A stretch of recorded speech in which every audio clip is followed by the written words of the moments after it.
So now we're going to switch to English. I'd like to warmly greet our great friends of North Macedonia as well, our Macedonia. I'm not sure whether any of our three panelists today in this second session of the 2 hours of talking needs an introduction. I'll start with former Prime Minister of Greece, Yorgos Papandreou, George Papandreou. George, please join me here. Yes, perfect, perfect. I don't think this is a leader that needs an introduction. He's been a lot to our capital, supported a process that essentially solved a problem between our two countries and turned a new chapter of friendship. There are still, obviously, some issues, but I think we did the big thing and we solved the problem.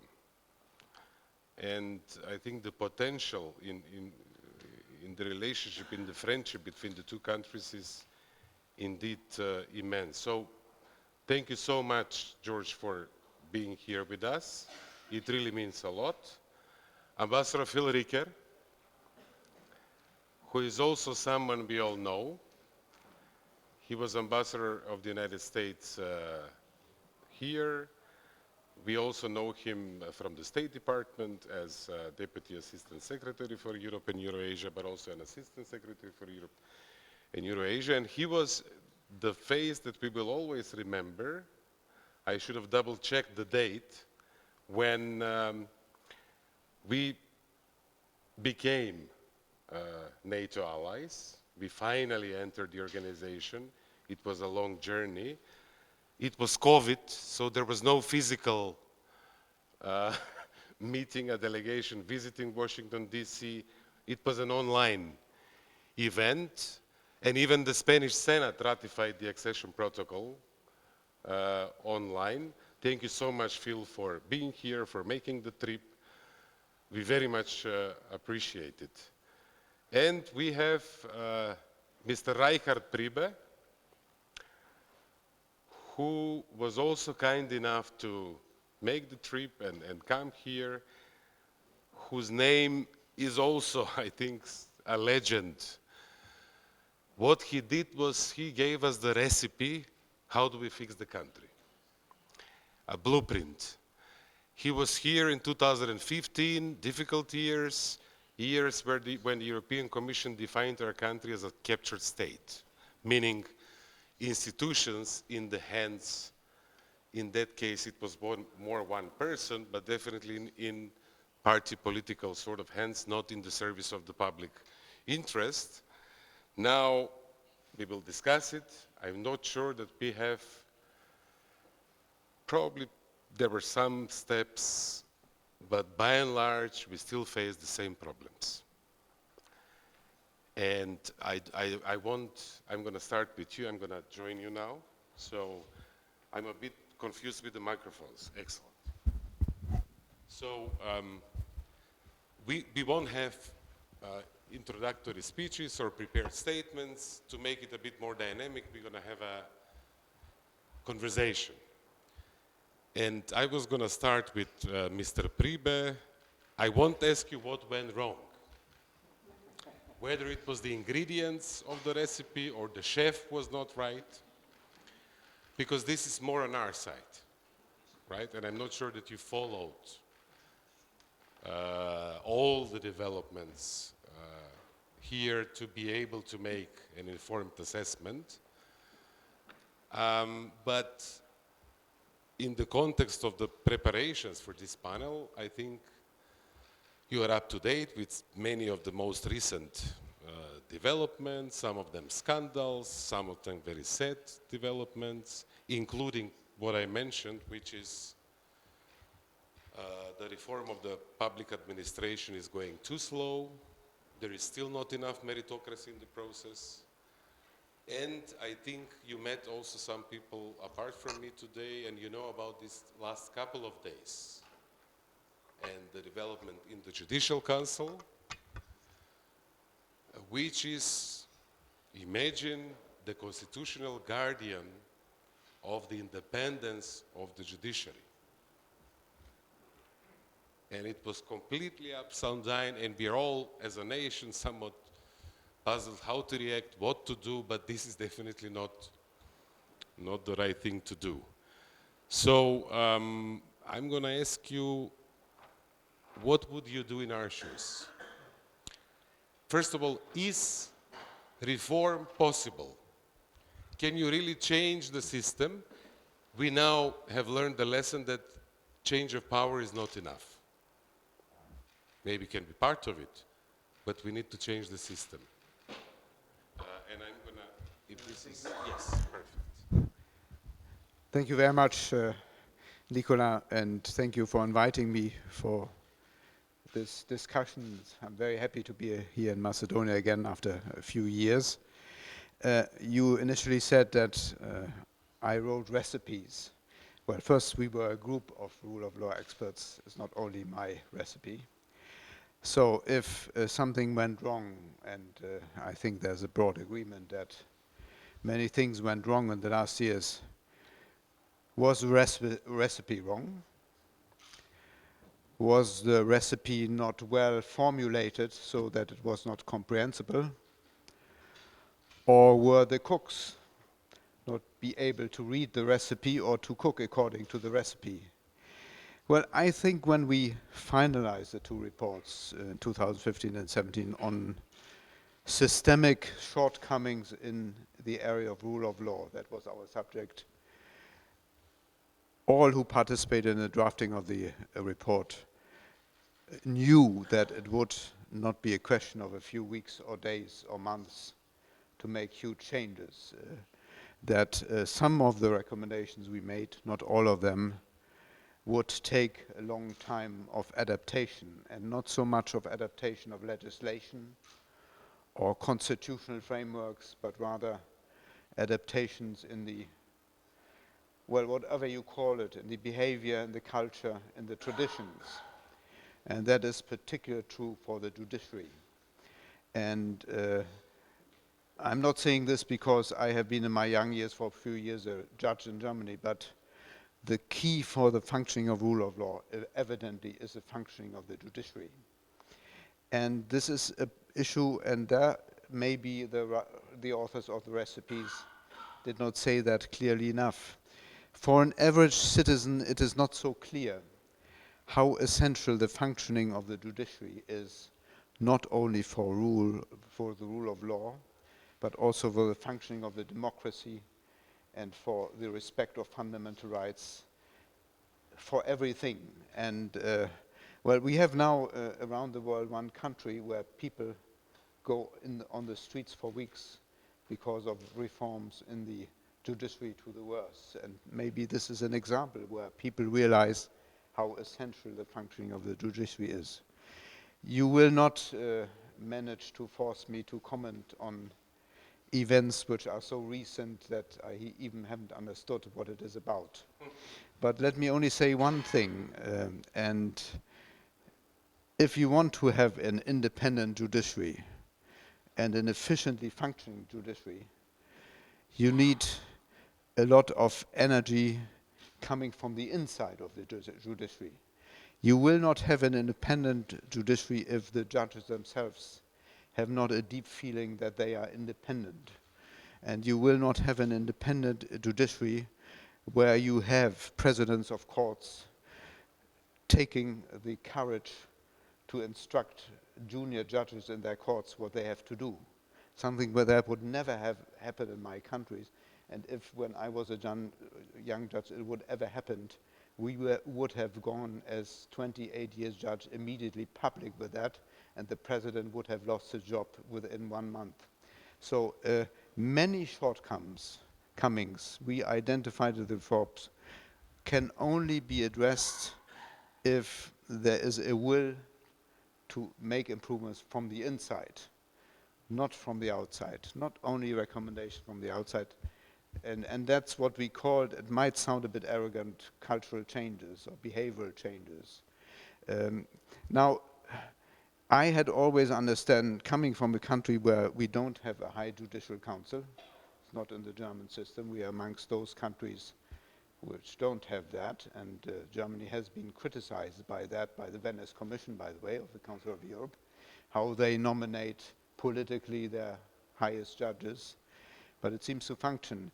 But where you have a high judicial council and where you have a high prosecution council, I have always had understood and had the idea these are the bodies to guarantee the functioning and the independence of the judiciary inside and outside against internal developments which go wrong and against external pressures. And they have just behaved like that. That's all I can say on recent events. And if they do not do so, it is quite a disaster. So I might be disappointed that many of the recommendations we made, and we were not the only ones, the European Commission has repeated that, and the Venice Commission of the Council of Europe, they're all saying basically the same thing. There might be nuances in different specific recommendations, but the overall messages are all the same. So you didn't need, in a certain way, Pribе reports to have brilliant new ideas. It's rather a compilation in clear language of what everybody is saying. And it has to be taken seriously by the judiciary itself and the other institution, supervising body, data protection authority, anti-corruption authority, whatever you have. It has to be taken seriously by the governing institutions, the government. But I think this real reforms will only come if there's a deep feeling also within the population how important these issues are. And therefore I'm very happy to have just heard from very different angles people who start to engage. And if the pressure comes from the population, from those who decide on election day, then reforms really start. So we wrote the recipe, but the cooking must be done somewhere else. Thank you. Thank you for that. Prime Minister Papandreou, dear George, I'm not sure whether the public here is familiar, but I know from our conversations that you as Prime Minister did some reforms that I think we need, including introducing more meritocracy in the way high-level servants, heads of state agencies in Greece, and even I think managers of Greek public companies are appointed. You also had played a role in rationalizing, if that's the right term, the local self-government system in Greece. So, because we need good examples, you will tell us whether this was a good example or not, and whether there was a political cost attached. But we need to start believing that actually we can do this. And this has been done, also in our neighborhood. So can you tell us a bit more what exactly you introduced, whether this was politically difficult, and what was the impact, or what is the impact? Well, Nicola, thank you for the invitation, and it's very nice to be here. And I will start with just saying that when the ancient Greeks discovered or created democracy, it was basically a revelation that actually politics, the idea of politics, is a revelation that you can imagine a better future, and not only imagine it, but collectively make a better future, if the gods, of course, don't try to interfere, as they did sometimes in ancient Greece. But the idea that you can actually change things was a spirit of innovation, and a belief in change, and belief that there are solutions. So I congratulate you for your solutions. Network you are creating in the Balkans, we need it. And of course, who better than someone who has shown, Nicolas, that he is ready to have the political will, you and of course your government and former Prime Minister Zoran Zaev, to be able to find ways to find solution in a long-standing dispute between our two countries around the name.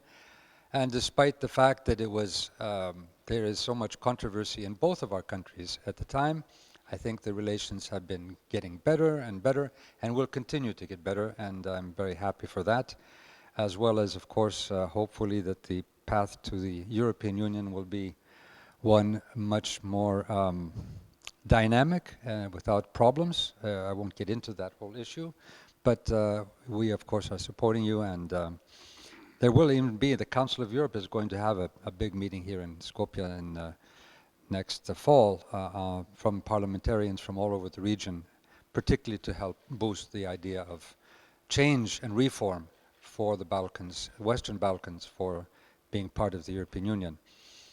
But democracy was also a way to stop the abuse of power, the concentration of power, so that there will not be again some tyrant or king or high priest or something to decide when the people can decide. And that is another thing that, and corruption and clientelism are one of the forms of abuse of power. It can be abuse of power because you have a lot of money, or it could be abuse of power because you have concentration of media, or it could be abuse of power because you abuse the authority that you have been given. It can be a civil servant, it can be a judge, it can be a prime minister or a minister or whatever. Never prime ministers, yes, but no, we are human beings too. So and it's a fight. It's a fight. So we had this, and it creates deep inequalities, great injustices, lack of dignity for people, and I would say also the waste of resources, human resources, natural resources, money resources, a waste of them for a country and a society. And that was what we faced in 2009. There was a global crisis, but there was also a Greek crisis. We affected, but we had our Greek crisis, and that was because our institutions were not strong enough to fight deep corruption, clientelism, and the waste of money that was there made us go to bankruptcy, almost bankruptcy. We were very close to bankruptcy if we had not done a number of things. So we had to do reforms. And I always was telling my counterparts in the European Union that the basic problem, that the fact that we had so much debt and deficit, that was the tip of the iceberg.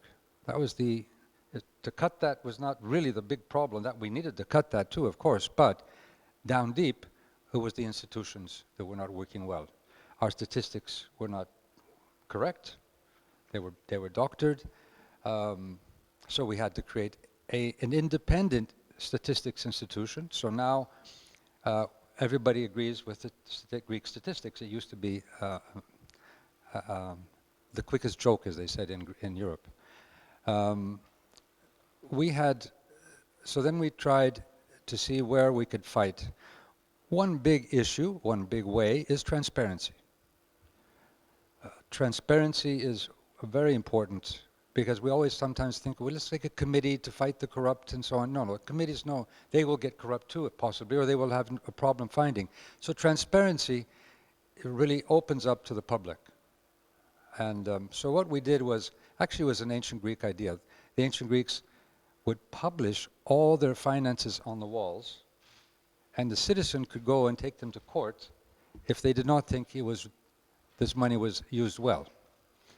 So we said, okay, we're not going to publish them on the walls, we'll publish them on the website. So we passed a simple law, that said every single financial decision, every single decision actually that the government makes has to be published on this website. Otherwise, it's illegal. Now, when it was done, people didn't really understand that this was very important. respective governments later tried to change it a little bit and say, okay, maybe it's at the discretion of the civil servants, they can decide on it. But there was so much popularity in this now that it's very difficult for any government to change this. So now people can see exactly where money goes. And of course, if we start using artificial intelligence and algorithms, you can also get all kinds of information about how the government is working or the civil servant. I'll just give you one example.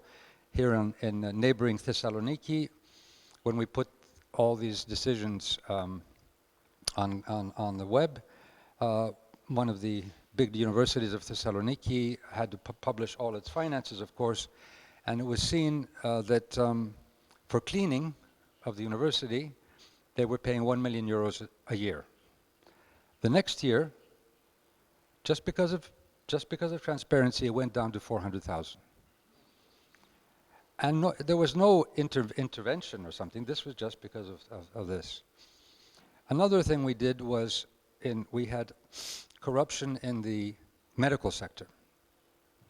Big companies, multinationals, giving special favors to doctors to overprescribe, and that would be then paid by the public insurance company, basically people's insurance, people's pension system. And that was, of course, one of the big problems we had, because our pension system was not functioning. It was not viable. So we decided that we would ask for electronic prescriptions. Doctors would have to put in thing without us looking at the names, but we would be able to check. The doctors initially said, no, we cannot, and the reason, I remember my minister calling me up and said, we cannot do this. I said, why? Because the doctors told us, all the doctors reacted, they do not know how to use computers. So then I decided that, okay, if they have a contract, we will sever the contract of anybody who does not use a computer. In 2 weeks, 95% of the doctors learned how to use the computer. We cut the cost by 50%. That's about 3 to 4 billion euros a year, which is as much as we get in property taxes in Greece. We then added some other institutions for judges. For example, they have to go through a hearing in Parliament, which didn't exist. For military procurements, has to go through a hearing in Parliament.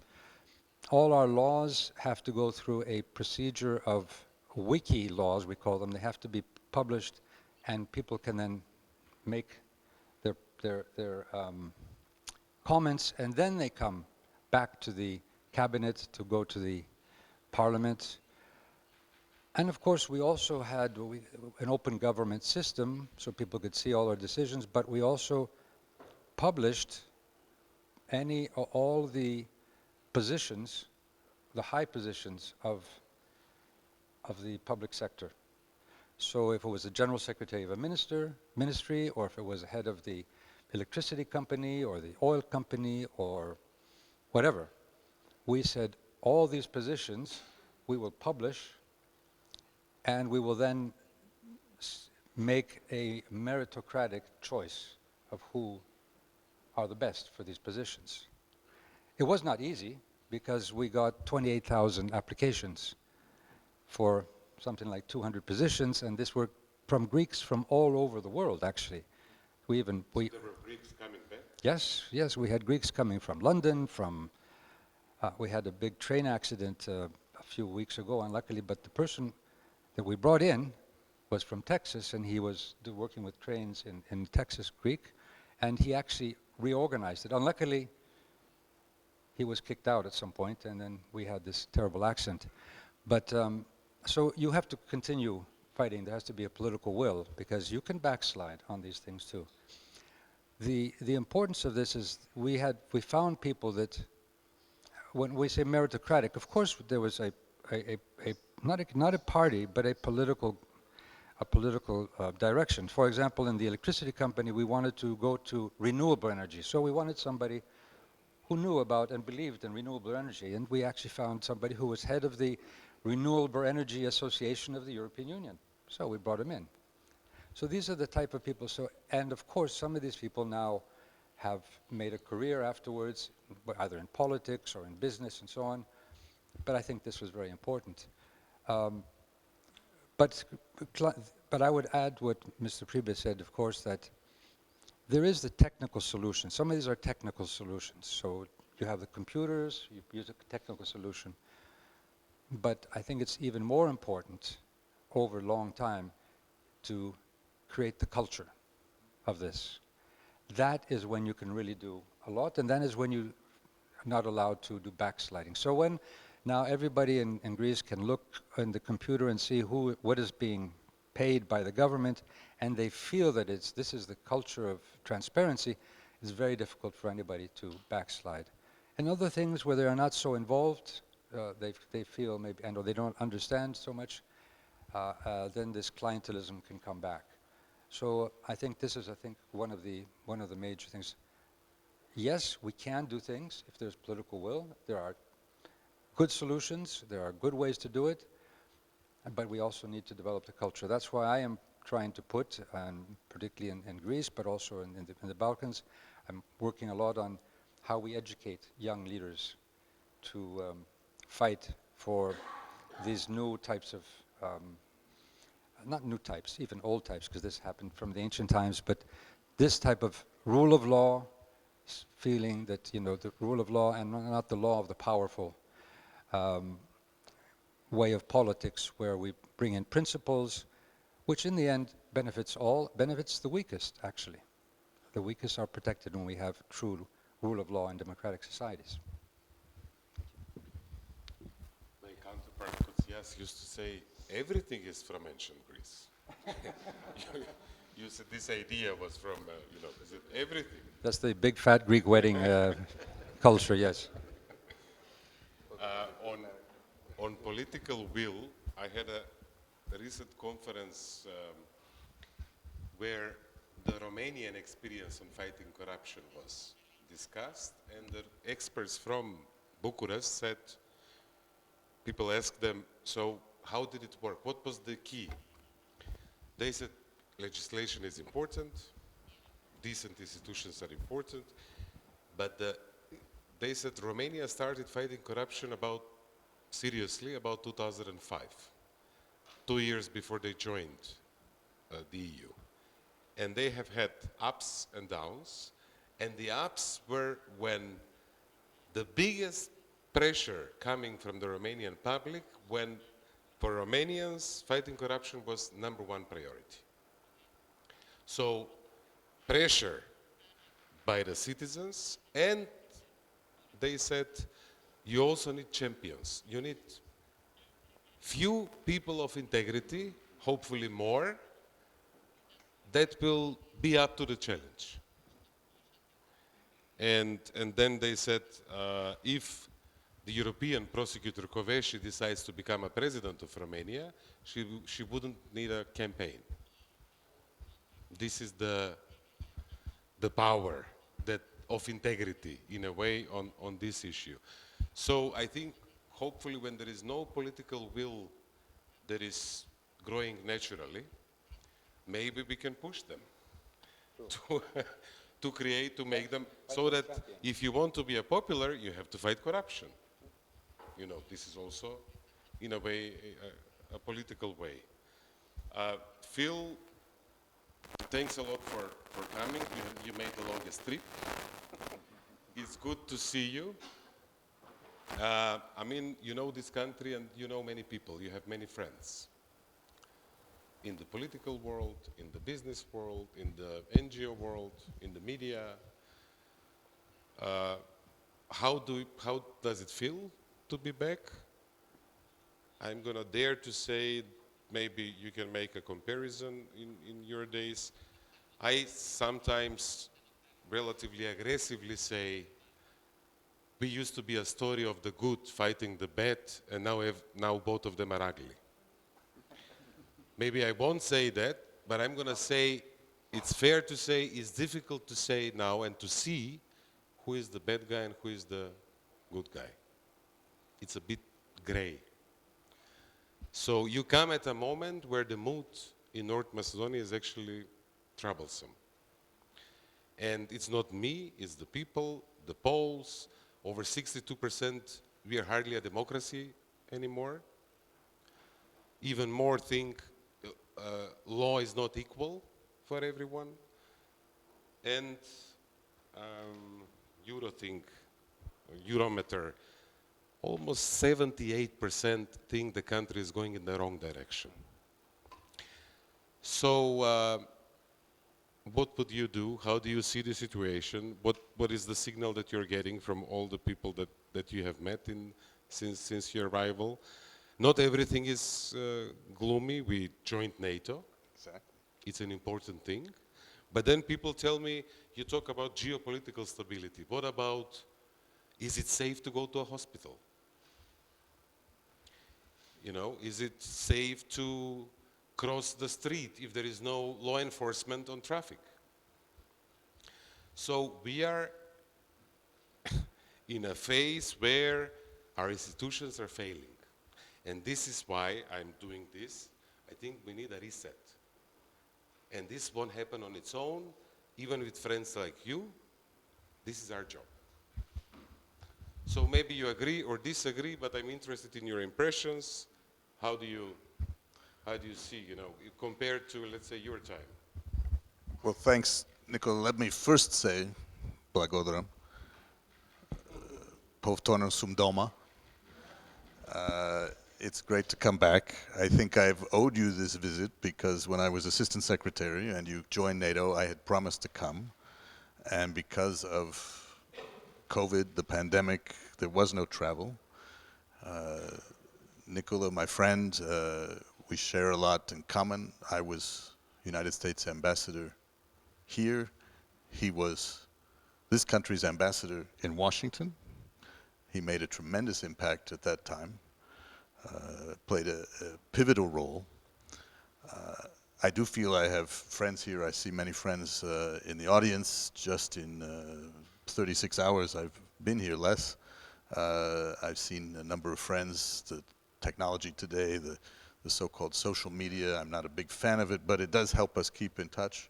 So I feel I have friends, and you have friends, and I'm incredibly honored to be on this panel with two esteemed colleagues, gentlemen whose actions and careers have been important to this country, but I've followed for many years with great respect, just as I respect my friend Nikola Dimitrov and what he has accomplished.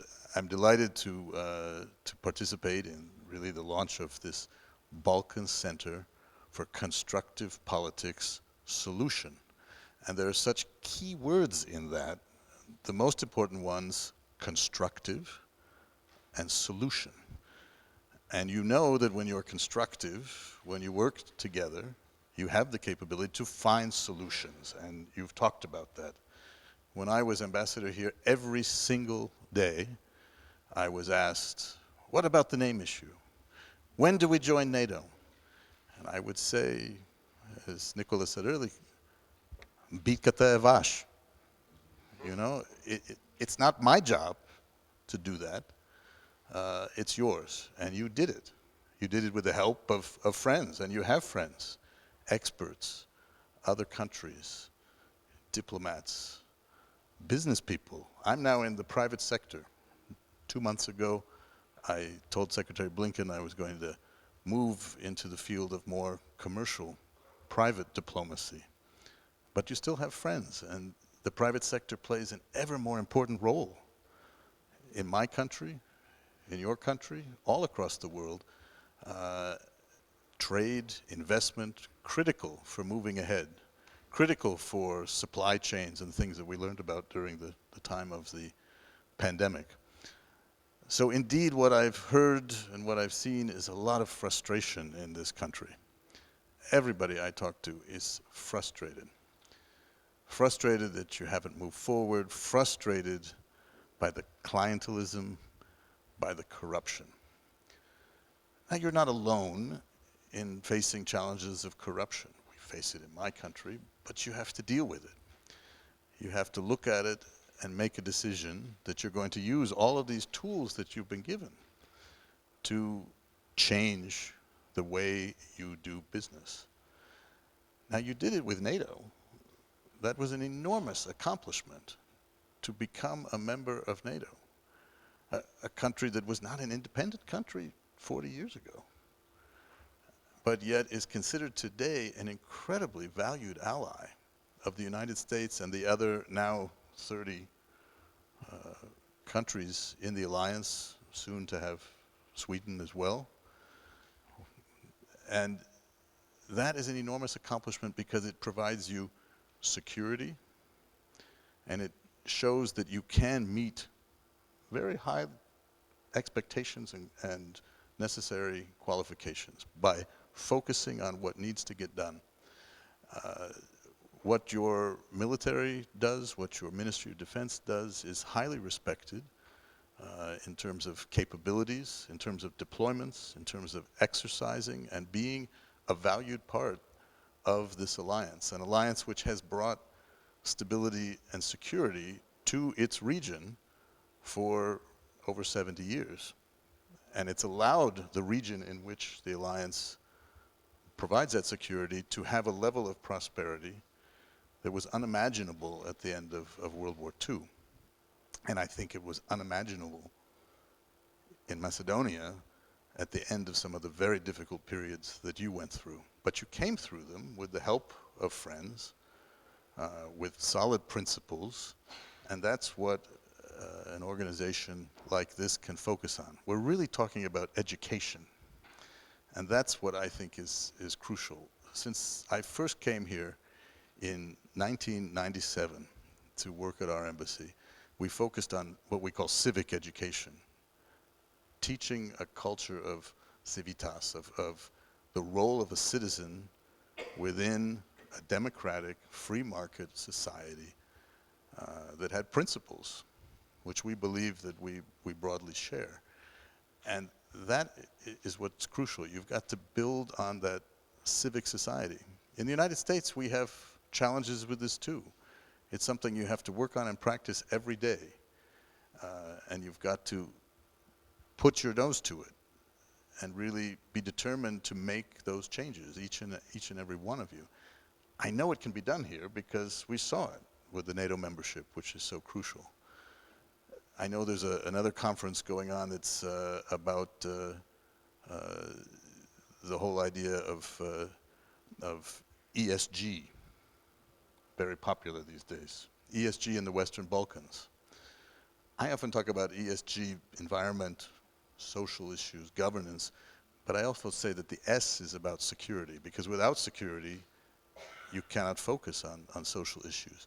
You've got the S with NATO, and I think it's a good thing given the return of geopolitics, geostrategy, the challenges we face not that far from here, that you have the NATO membership to provide you the security and the basis with which to move forward. That's a crucial part of this civic education. The United States, for its part, and I don't speak now as any more than a citizen of my country, but we have provided $561 million in assistance for these ideas of fighting corruption, of pursuing a civil society. And I have to say there's sometimes some real disappointment about the return on that investment. We made an investment because we believe in this country. We believe in its ideal as a multi-ethnic country, historically crucial to this region, not just the Balkans, but to Europe more broadly. And we consider ourselves, as part of the transatlantic community, part of that. But we want to see that the investment we're making brings a return.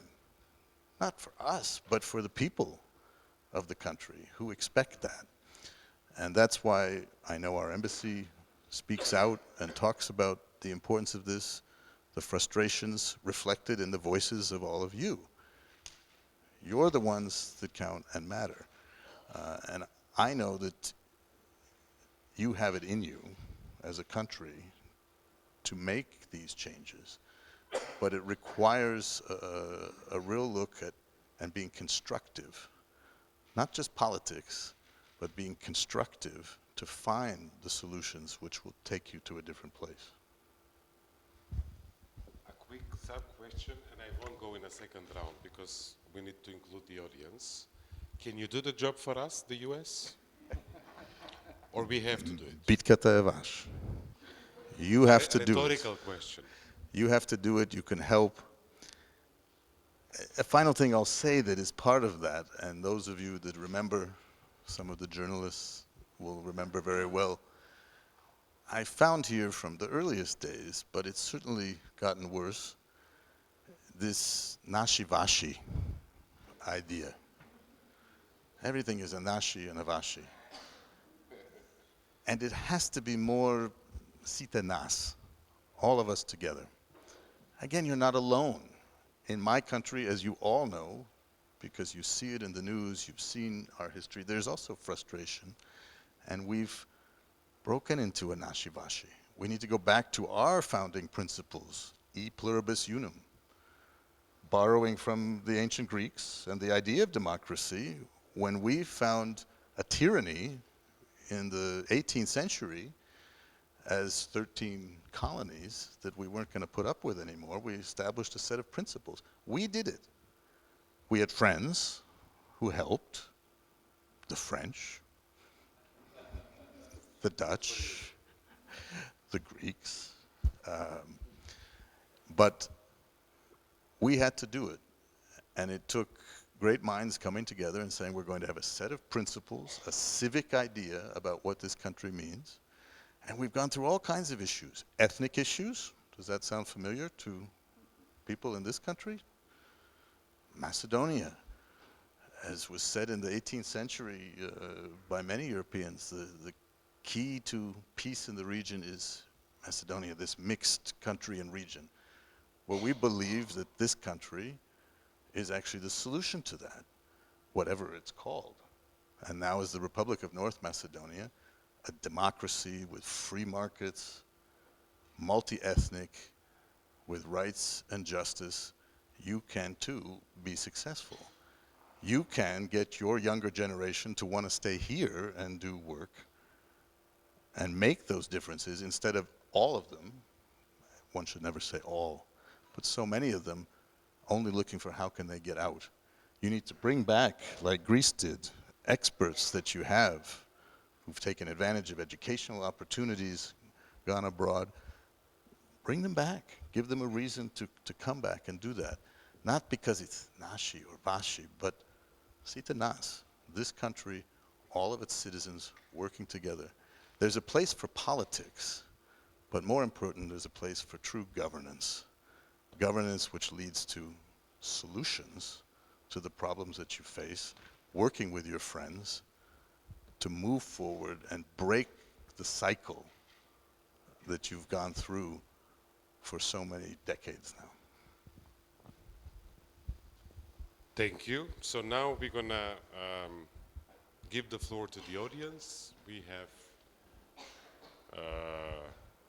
about 20 minutes, so I think we have some time for a discussion. So please feel free to raise your hand if you have a question. We're going to take them, I propose, in a set of threes, and then go back to the panel. And if we have time, then we're going to do this once or twice more. So in your question, please introduce yourself and perhaps indicate to whom do you pose the question. We will forward the question to someone else. You can evade it once. One pass. Okay. So, do we have?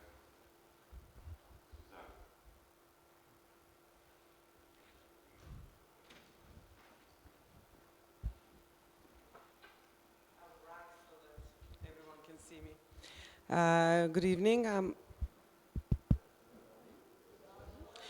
I'm used to talking loud, so this was silent for me. My name is Zuzana Juszewska-Anastasowska. I'm an attorney, so I will direct my question to Mr. Pribе. I share your opinion that the energy for changes in the judiciary system has to come within the system.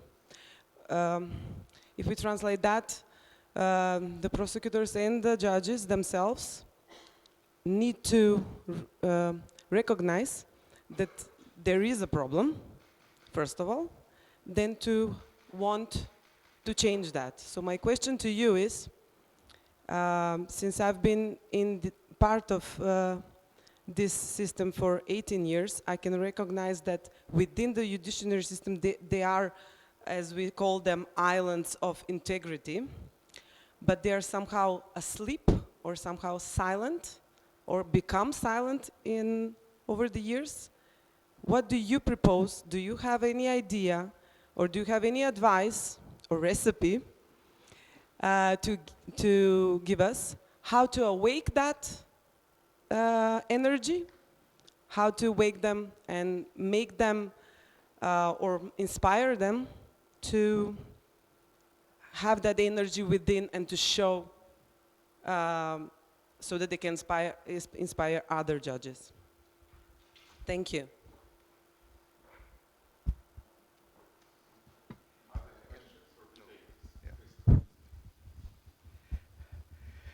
Well, very good question, and I have to say,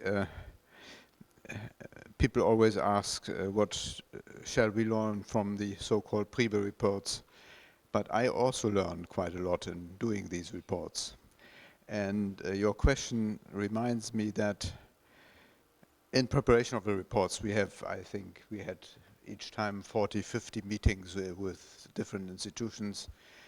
And sitting there for 1 hour, 2 hours, sometimes I had the impression, does the person sitting opposite to me have any interest that things change? And that, of course, might be the major problem. If you, as an observer from outside, think that something in the judiciary is not functioning well, or that there are shortcomings in the Supreme Court, for example, and you sit opposite to somebody who's leading this court, and what is his interest to change? He has come to that position and probably feels quite comfortably there. So therefore, it is very much what Nicola said. We need new champions. You need examples, and that is easy to say. And you need them on all levels, not only on the senior level, but also on the junior level and the medium level. What recipes could we have? Nominations for state positions, promotions, recruitments should be only based on quality. And politicians, as divided they may be between parties and ruling party opposition, they should have the courage to nominate somebody who's not a member of their party, who's even the member of the opposition party, if everybody agrees that this is the best person to be on that post. And especially in a country of your small size, I assume you will not have 15 people who would be qualified to be the head of the data protection agency or be the head of the anti-corruption agency. You might find, if you're lucky, 2 or 3 because of the size of your country, not because they're all bad. And therefore, having the courage to nominate champions, even if they are not the best friends. And then the other thing we discussed a bit before, Nicola, there is an unfortunate mixture of the political and the administrative level. So, which might also be a problem of a small country. In a bigger country, it's easier, I think, in a ministry. And we had that also, I think, in the European institutions. You have a political level, minister, maybe Secretary of State, office of the minister, and then you have civil servants whose understanding of their job is to be servants in the good sense of the word, and to be advisors. And this separation is very much lacking, leading to nominating the wrong persons on the right post. I think that is just one. And then for changes, as for any changes, My wife says that sometimes to me. You have to change, and then I get pressure. You need pressure.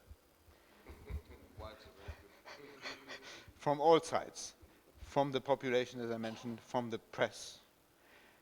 You need to have a free press where journalists don't lose their jobs because their bosses, not the government necessarily, but their bosses want to be online with the government.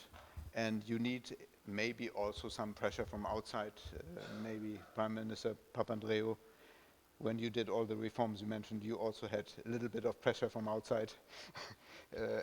But one error, I think, is, and then I stop, all the reforms you are required to do in the accession process is not for pleasing Brussels and for kicking off something on to-do lists in commission reports. It's in the interest of the country.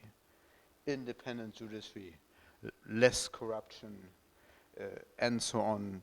It is in the interest of the population much more than to please somebody in the European Union.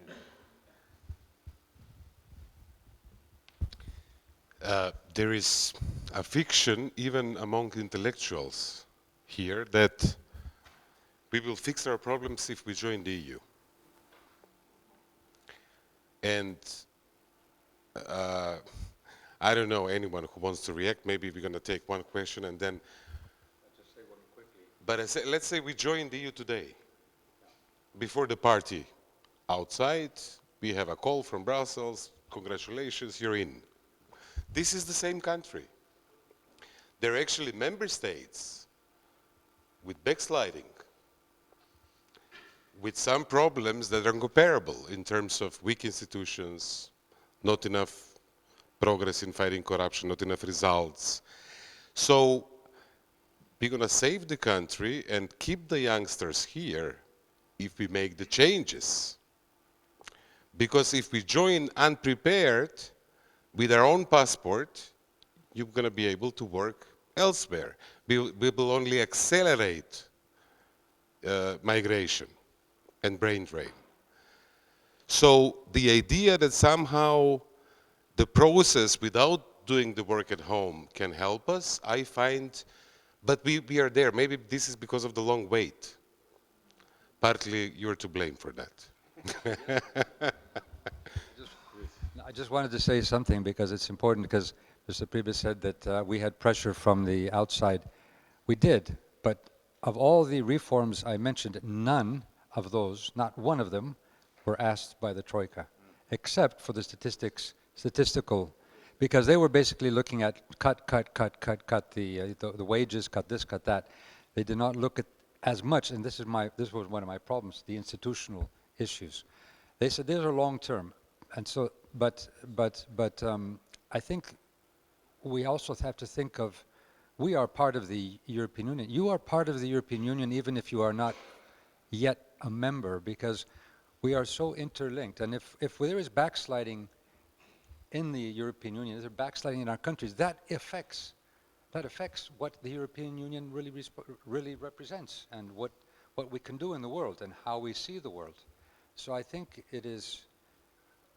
we have to decide as countries, as societies, as Balkans also, let's fix our problems. Let's take the responsibility ourselves. Not easy, change is not easy, but let's take the responsibility ourselves first, and then let's ask for the help and the guidance, and sometimes a bit of pressure from others. Thank you. Other questions? Gajdov, тука нема. Ето.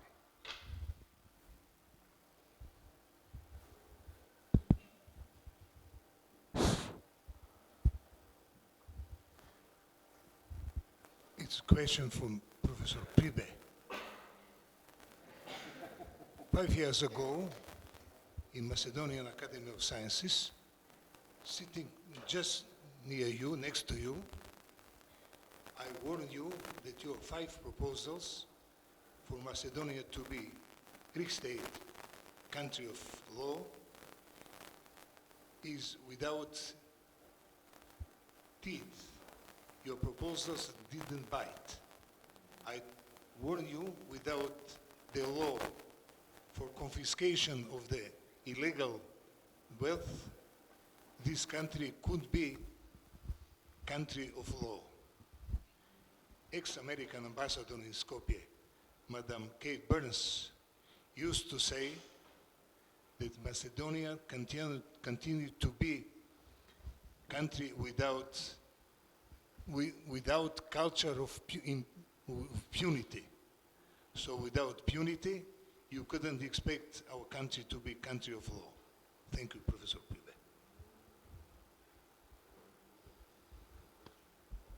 Another question? Maybe we will take two more and then we have about, a few more minutes left. Simonita.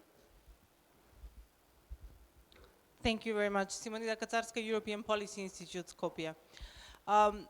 Going back to the European anchor, I think Mr. Pribbe and Mr. Papandreou touched upon this. Nicola mentioned the weight. So after the 24th of February last year, there's a lot of talk that actually the EU might be thinking again about enlargement, because we were under the impression for a long time that it gave up. So, and we are struggling on our front, but it's not been easy also to use the European anchor. So I just wanted to have your impressions after this year. Do you think that the European Union is seriously thinking about enlargement to this region, or that there is a shift in the thinking at political and administrative level? The second part I'm posing to Mr. Pribbe specifically, because we hear a lot of political signals, but do you think there's actually a shift in the European Commission to start thinking about engaging with these countries more on topics such as democratic reforms and fundamentals? Because we felt that for some time we were left also by ourselves and had to export to external experts such as the expert group that you run yourself. Thank you.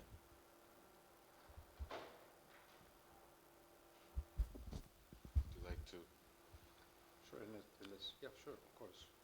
Or do we have one more? Okay. So this issue of whether Europe means business when it says accession and enlargement, and I have my own view, but I'm a moderator.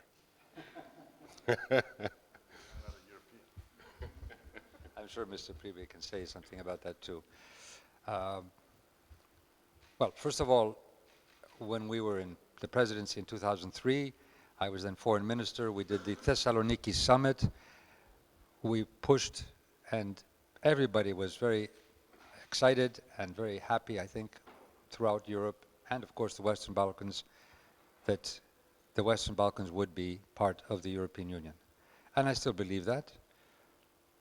We know that after that, there have been countries that have been less friendly to the idea and have said so, and that has created tension and has created frustration and has created problems. And of course, you had, I think, well, maybe very unjust, after all these years, you finally, with two countries finally reached the point to solve the name issue, that one country, I can name it if you like, you know it, said no. Now they've changed their mind, but now you've gotten caught up in other issues with your neighbor. I think there are two things we need to think of. First of all, the geopolitical situation has changed and is changing. I think this has created a different sense of what Europe has to be, as far as the kind of power we have to be in our region, but also in how we have to integrate the region, particularly the candidates, into the European Union. So I think that is a political moment. I hope it lasts, but it's a political moment we need to use. Secondly, because of the long wait, as you have said, possibly there's been a lot of frustration, and we have let things, how would you say, sort of fester, and festering can then bring in all these other problems of corruption and well, we don't really need to change, or maybe some people don't want to change. Maybe there are certain, of course, we've created certain elites that maybe, or certain groups that don't want to change. So we need to, in our region, sort of rekindle or restart or jumpstart again this desire for reform. And my belief is, if that is moving forward, if the move towards change is moving forward in the Western Balkans, and we need to show this, I think that from my experience in the European Union, this will also impact the attitude in the European Union. And even if you have some negative voices, this will not be able to stop the momentum to becoming part of the European Union. So I think it's a double process. One is now we have the geopolitical situation, which is opening up a new way of looking for this at this region, and also I would say that it is understand. I think people understand that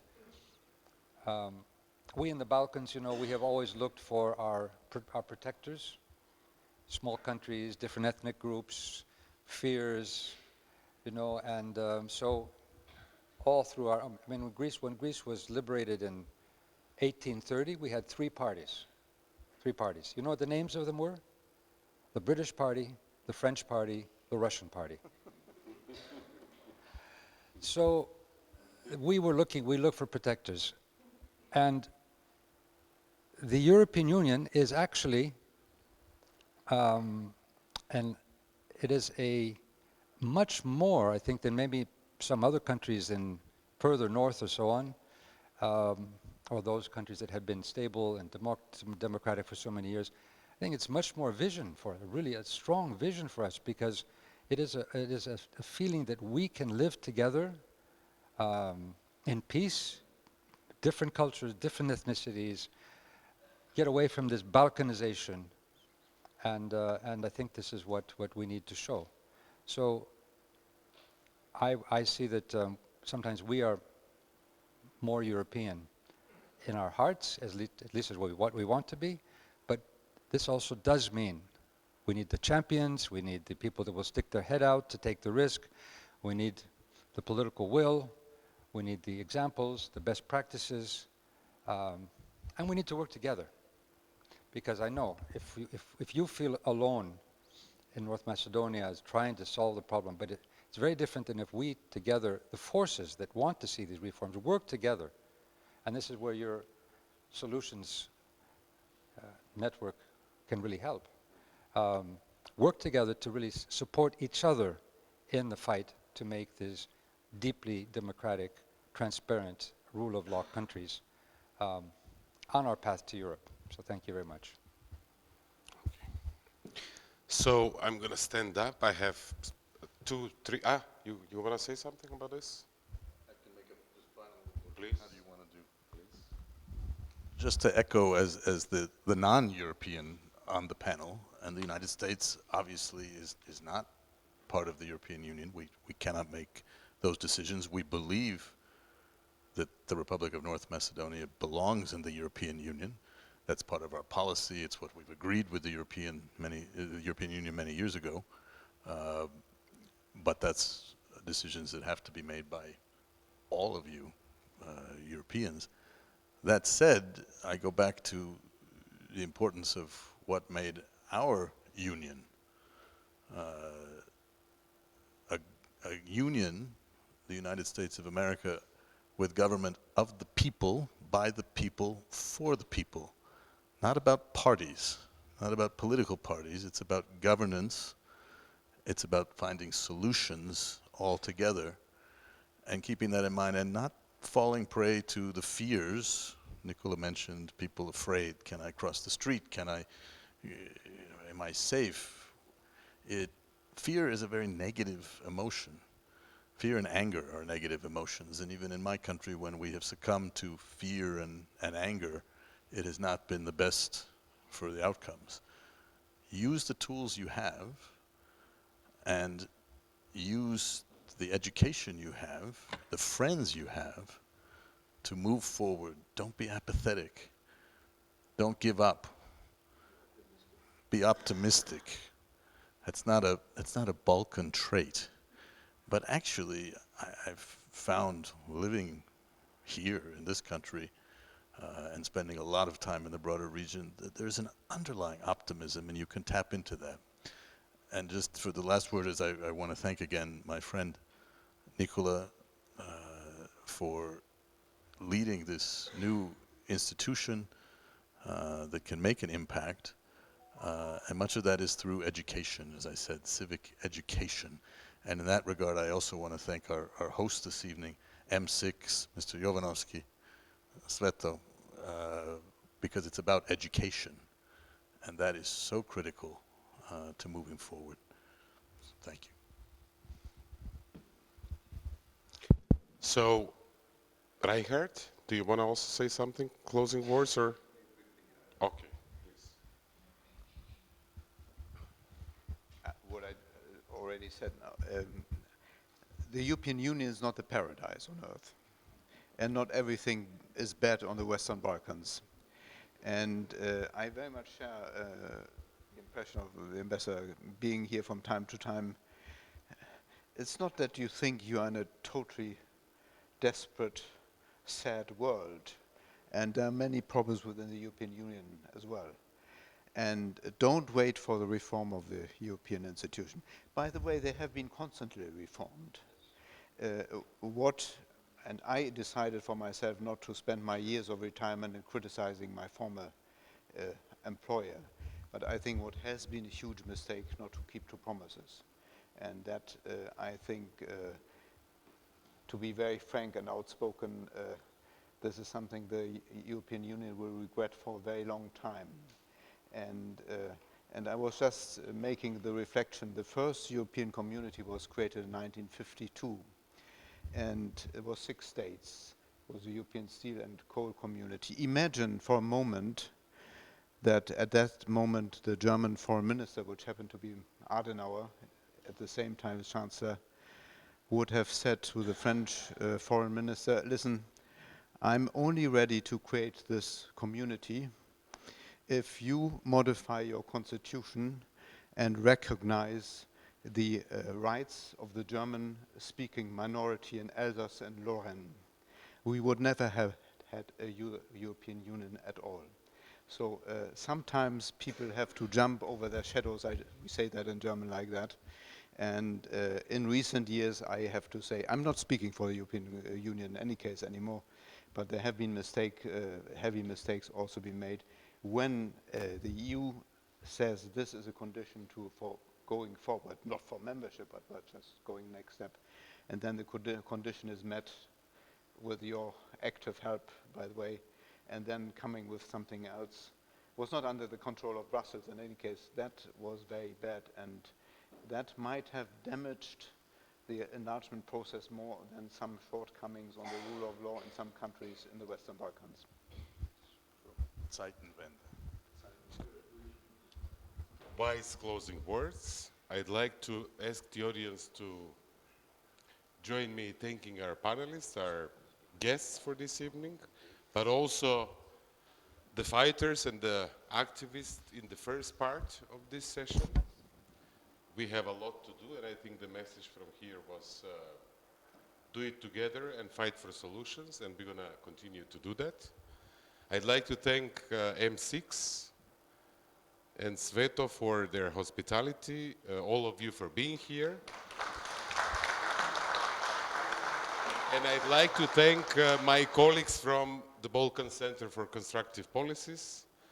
They did an excellent job, and now we are against clientelism and very much for departization, but we like partying.